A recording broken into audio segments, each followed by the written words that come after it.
here we go. So all that talk about the domain might be different for a compositional function and in comparison to the domains of the independent functions itself. We're going to apply that here. Okay, so the question reads, if f of x equals x minus 3 divided by x and g of x equals 5x minus 4, what is the domain of f of g of x? Okay, so we see here that the domain, so if we have f of x, right, of x minus 3 divided by x, we see here that the domain of this function is x belongs to all real values except x cannot equal to 0. Okay, so that's the domain of our first function independently. The second domain, right, g of x equals 5x minus 4.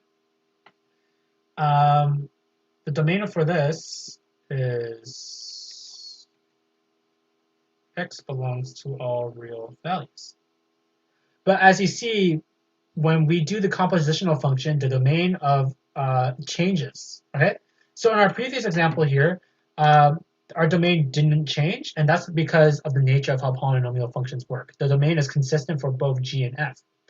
But you see here that we already noticed that domains for these functions are different. So that already gives us a key and a clue in that our domain is going to be slightly altered for our compositional function. Let's do our compositional function here, okay?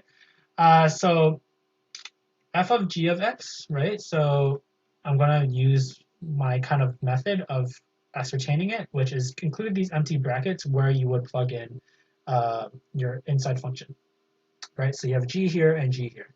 So that looks like g of x minus 3 divided by g of x.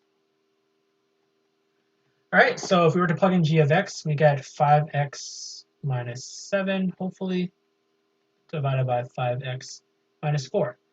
And in question number 3, I think, we covered that the domain of a rational function is all the real values except for when the denominator is equal to 0. So we're going to find that special case. So we're going to set 5x minus 4 to be equal to 0, and we get x equals 4 over 5. So that means that the domain of f of g of x is going to be x belongs to all real values, but x cannot equal 4 divided by 5. Okay, so we can see that by applying the compositional function here, our domain is totally and entirely different than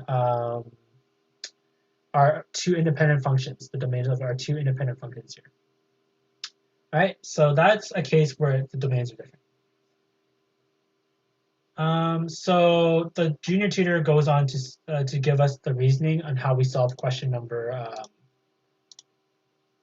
6. Wait, no, question number 2. So they go on with the reasoning of how to solve how to find the domain of a rational function. But we've already been through that, so we don't really need to cover that too much.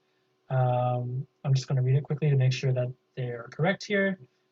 And yep, this is correct. So this solution is correct.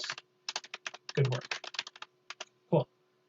All right, so